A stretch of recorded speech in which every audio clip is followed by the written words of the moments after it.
बुजुर्ग महिला की मृत्यु हो गई। यमराज उसे लेने आए।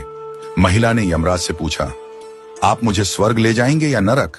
यमराज बोले, दोनों में से कहीं नहीं। तुमने इस जन्म में बहुत ही अच्छे कर्म किए हैं, इसलिए मैं तुम्हें सीधे प्रभु के धाम ले जा रहा हूं। बुजुर्ग महिला खुश हो गई और बोली, धन्यवाद, पर मेरी आपसे एक विनती है। मैंने यहाँ धरती पर सबसे स्वर्ग नरक के बारे में बहुत सुना है। मैं एक बार इन दोनों जगहों को देखना चाहती हूँ। यमराज बोले, तुम्हारे कर्म अच्छे हैं, इसलिए मैं तुम्हारी यह इच्छा पूरी करता हूँ। चलो हम स्वर्ग और नरक के रास्ते से होते हुए प्रभु के धाम चले गए। दोनों चल पड़े। सबसे पहले नरक आया। नरक में बुजुर्ग महिला ने जोर जोर से लोगों के रोने की आवाज सुनी। नरक में सभी लोग दुबले पतले और बीमार दिखाई दे रहे थे। महिला ने एक आदमी से पूछा, यहाँ आप सब लोगों की ऐसी हालत क्यों है? आदमी बोला, तो और कैसी हालत होगी? मरने के बाद जब से यहाँ आए हैं, हमने एक दिन भी खाना नहीं खाया। भूख से हमारी आत्माएं तड़प रही हैं। बुजुर्ग महिला की नजर एक विशाल पतीले पर पड़ी, जो कि लोगों के कद से करीब 300 फुट ऊंचा होगा। उस पतीले के ऊपर एक विशाल चम्मच लटका हुआ था। उस पतीले में से बहुत ही शानदार खुशबू आ रही थी। बुजुर्ग महिला ने उस आदमी से पूछा, इस पतीले में क्या है? आदमी मायूस होकर बोला, ये पतीला बहुत ही स्वादिष्ट खीर से हर समय भरा रहता है। बुजुर्ग महिला ने हैरानी से पूछा, इसमें खीर है, तो आप लोग पेट भर के ये खीर खाते क्यों नहीं? भूख से क्यों तड़प रही हैं? आदमी रो रो कर बोलने लगा, कैसे खाएं? ये पतीला 300 फीट ऊंचा है, हम में से कोई भी उस पतीले तक नहीं पहुंच पाता। बुजुर्ग महिला को उन पर तरस आ गया और सोचने लगी, बेचारे खीर का पतीला होते हुए भी भूख से बेहाल हैं। शायद ईश्वर ने इन्हें यही दंड दिया होगा। यमराज बुजुर्ग महिला से बोले, चलो हमें देर हो रही है। दोनों चल पड़े। कुछ दूर चलने पर स्वर्ग आया।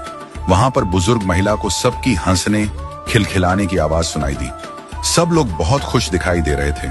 उनको खुश देखकर बुजुर्ग महिला भी बहुत खुश हो गई। पर वहां स्वर्ग में भी बुजुर्ग महिला की नजर वैसे ही 300 फुट ऊंचे पतीले पर पड़ी जैसा नरक में था। उसके ऊपर भी वैसा ही चम्मच लटका हुआ था। बुजुर्ग महिला ने वहां लोगों से पूछा, इस पतीले में क्या है? स्वर्ग के लोग बोले, इसमें बहुत स्वादिष्ट खीर है। बुजुर्ग महिला हैरान हो गई। उनसे बोली, पर यह पतीला तो 300 फीट ऊंचा है, आप लोग तो इस तक पहुंच ही नहीं पाते होंगे। उस हिसाब से तो आप लोगों को खाना मिलता ही नहीं होगा। आप लोग भूख से बेहाल होंगे। पर मुझे तो आप सभी इतने खुश लग रहे हो, ऐसे कैसे? लोग बोले, हम तो सभी लोग इस पतीले में से पेट भर के खीर खाते हैं। महिला बोली, पर कैसे? पतीला तो बहुत ऊंचा है।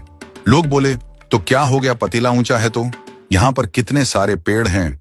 ईश्वर ने ये पेड़ पौधे, नदी, झरने हम मनुष्यों के उपयोग के लिए तो बनाए हैं। हमने इन पेड़ों की लकड़ियां ली, उसको काटा, फिर लकड़ियों के टुकड़ों को जोड़ के विशाल सीढ़ी का निर्माण किया। उस लकड़ी की सीढ़ी के सहारे हम पतीले तक पहुंचते हैं और सब मिलकर खीर का आनंद लेते हैं। बुजुर्ग महिला यमराज की तरफ देखने लगी। यमराज मुस्कुराए और बोले, ईश्वर ने स्वर्ग और नरक मनुष्यों के हाथों में ही सौंप रखा है। चाहे तो अपने लिए नरक बना लें, चाहे तो अपने लिए स्वर्ग। ईश्वर ने सबको एक समान हालातों में डाला है। उसके लिए उसके सभी बच्चे एक समान हैं। वो किसी से भेदभाव नहीं करते। वहां नरक में भी पेड़ पौधे सब थे, पर वो लोग खुद ही आलसी हैं। उन्हें खीर हाथ में चाहिए। वो कोई कर्म नहीं करना चाहते, कोई मेहनत नहीं करना चाहता, इसलिए सब भूख से बेहाल हैं। यही तो ईश्वर की बनाई इस दुनिया का नियम है।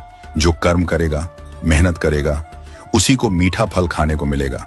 अर्थात स्वर्ग एवं नरक आपके हाथ में ही है।